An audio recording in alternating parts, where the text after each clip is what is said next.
Assalamualaikum warahmatullahi wabarakatuh.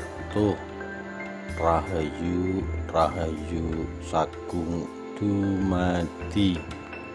Ki Ageng Pengging bagian 1. Runtuhnya Mojopahit.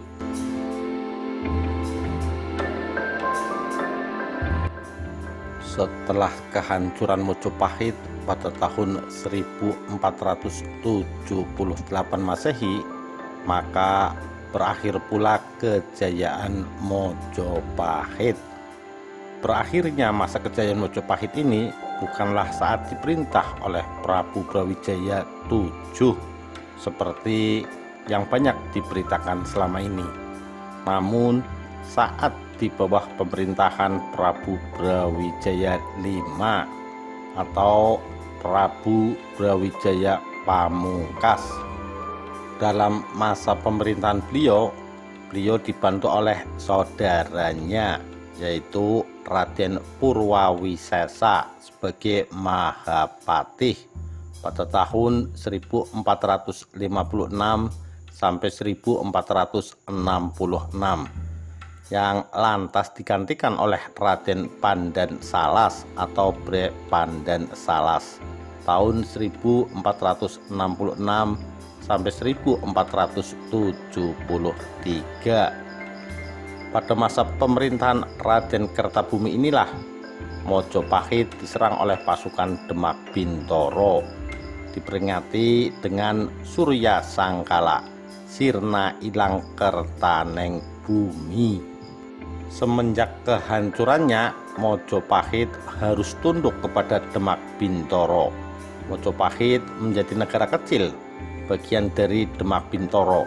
Tampuk pemerintahan Mojopahit dipegang oleh seseorang yang ditunjuk langsung oleh Sultan Demak atau Raden Patah, yang kini bergelar Sultan Shah Alam Akbar Jimboningrat I. Dan Anda semua pasti akan terkejut bila saya ungkapkan bahwa pemegang tampuk pemerintahan Mojopahit setelah Prabu Brawijaya V adalah Ma Huan, seorang berdarah Cina yang lantas bergelar Prabu Brawijaya VI. Dia memerintah di bawah kendali Demak Bintoro. Fenomena politik inilah yang memicu ketidakpuasan di kalangan bangsawan Mojopahit.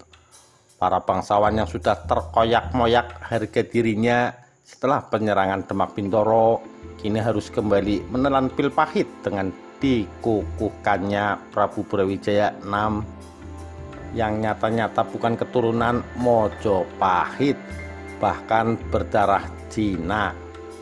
Dan ketidakpuasan ini meledak juga Raden Girindrawardhana, bangsawan keturunan Mojopahit yang berkedudukan di daerah Keling, Kediri, mengadakan pemberontakan. Peperangan kembali berkobar, darah tertumpah kembali, dan Mojopahit untuk kedua kalinya berhasil diluluh lantakan.